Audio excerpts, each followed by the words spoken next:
Fala pessoinhas, belezeira? Sejam bem-vindos aqui ao canal e vamos para mais um episódio. Dessa vez vou falar um pouquinho sobre o Nitrix OS. E sim, eu já falei sobre essa distro aqui no passado, só que de forma muito superficial. Eu não me aprofundei em absolutamente nada, foi aquela análise de botar e ver qual é a da distro. Dessa vez eu dei uma olhadinha um pouquinho mais a fundo porque algumas coisas me chamaram muito a atenção e me fizeram revisitá-la, e confesso que fiquei um pouco impressionado. Vamos lá então. A história do Nitrix começa ali em 2012 no México com seu fundador, e provavelmente vou pronunciar errado, Uri Herrera ou Yuri Herrera, sei lá como se fala isso em espanhol. Tudo começou lá com alguns pacotes de ícones, temas e alguns mockups, nada mais. Já ali em 2013, mais uma pessoa integra o time, o Rashir Mohammed, e ele dá início ao desenvolvimento de alguns aplicativos web para o sistema. E de 2013 para 2014, o time decide entrar para o negócio de hardwares, prototipando ali um pequeno computador para rodar Linux, o qual seria chamado de Nitrix OS. Mas, no final das contas, o hardware acabou sendo apelidado de NXQ, NX, da marca Nitrix, que pouco tempo depois acabou sendo descontinuado. Ainda nessa época, em 2014, o Uri, ou Yuri, sei lá como se pronuncia novamente, criou o tema Breeze do KDE e o novo logo desse projeto. Olha lá, hein? Conhecimento pra galera.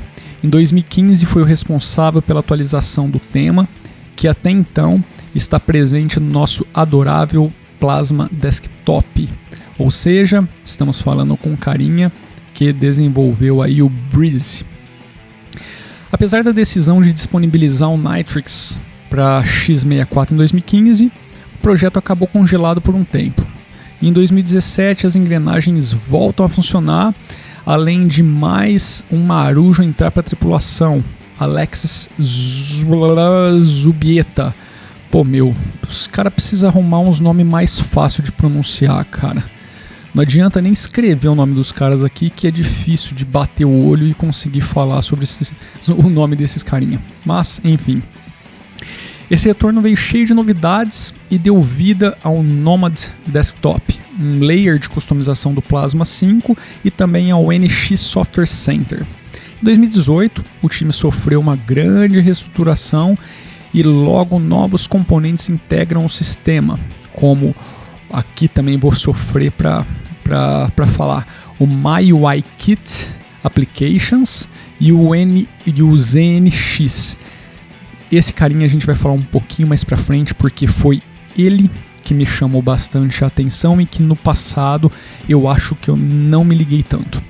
Em 2019, o pessoal apresenta o vMetal, e logo falaremos também mais um pouquinho sobre isso, beleza? Porque é outra coisa que é interessante, mas não vamos nos aprofundar, porque senão esse episódio vai ficar gigantesco.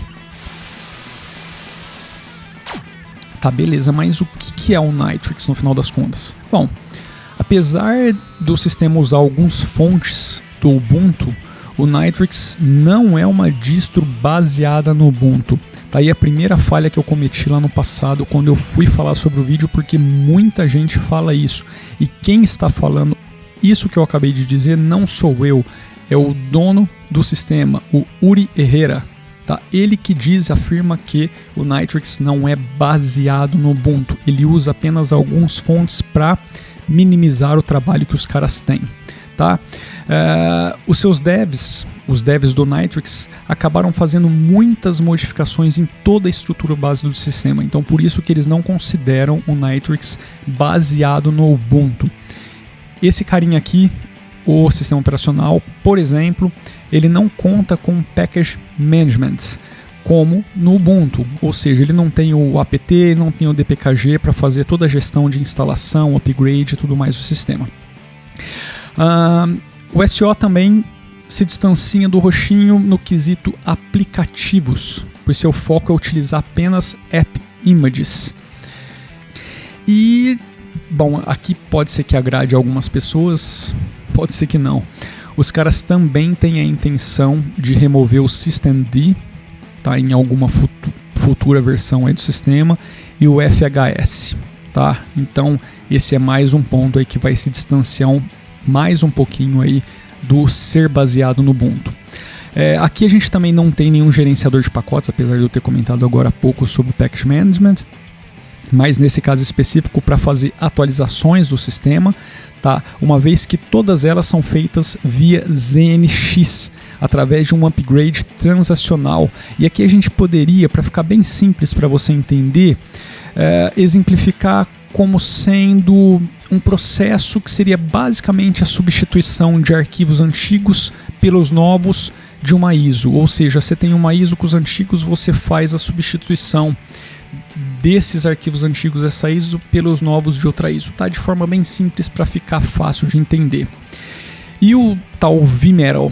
Bom, esse carinha não é nada mais, nada menos do que um sistema de virtualização embutido no sistema que, segundo os caras, traz um desempenho como se fosse algo rodando nativo no hardware. Tá? Eles até comentam que o objetivo maior da utilização do vMetal são para as pessoas que querem, por exemplo, rodar os seus games no Windows dentro do Nitrux OS sem que o Wine seja instalado, ou seja, você tem o Windows rodando ali em paralelo, mas você tem quase que o desempenho do Windows instalado no hardware nativo. Essas são as afirmações dos caras, tá?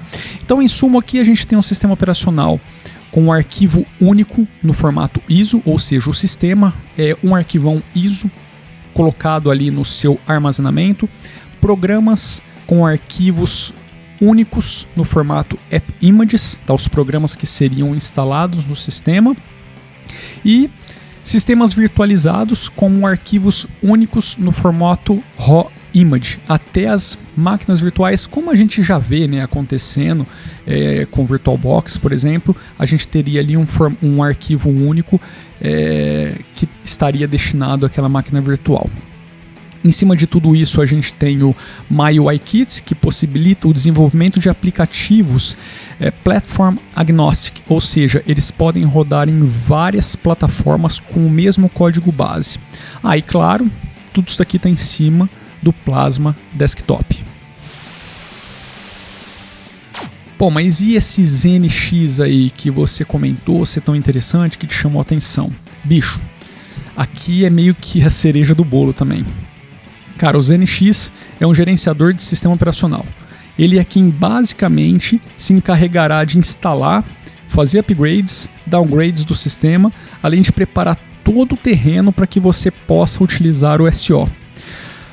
A diferença dele para o que a gente vê nos instaladores tradicionais Linux é que ele gerencia o sistema basicamente como um aplicativo App Image. Tá? Acho que essa é a forma mais fácil de dizer o que é o ZNX.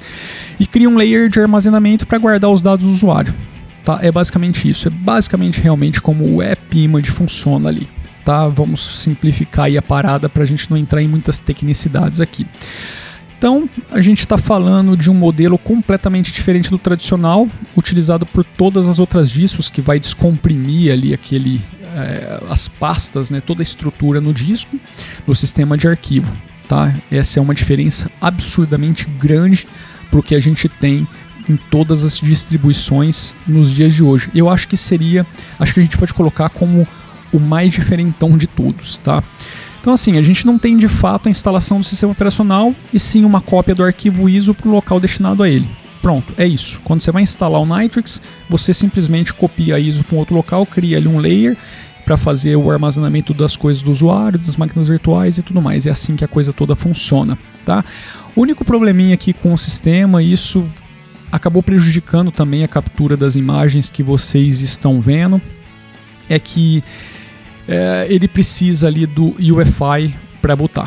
Ele não boota se você não tiver um hardware que possui o UEFI e infelizmente na minha situação aqui esse hardware não existe, então eu tive que carregá-lo numa máquina virtual, como vocês estão vendo aí, em cima de um i3, porque era a única máquina que eu tinha o VirtualBox instalado. Como eu não utilizo o VirtualBox há muito tempo, já deve fazer um ano, então eu falei assim, putz, não vai rolar de eu instalar tudo isso agora para fazer essas capturas de tela. Então eu utilizei ali em outro computador que eu já tinha isso instalado para mostrar para vocês. Tá? Então esse talvez seja aí o único probleminha. É claro também que talvez esse diferentão dele possa ser visto como um outro problema para as pessoas que não entendem como tudo funciona.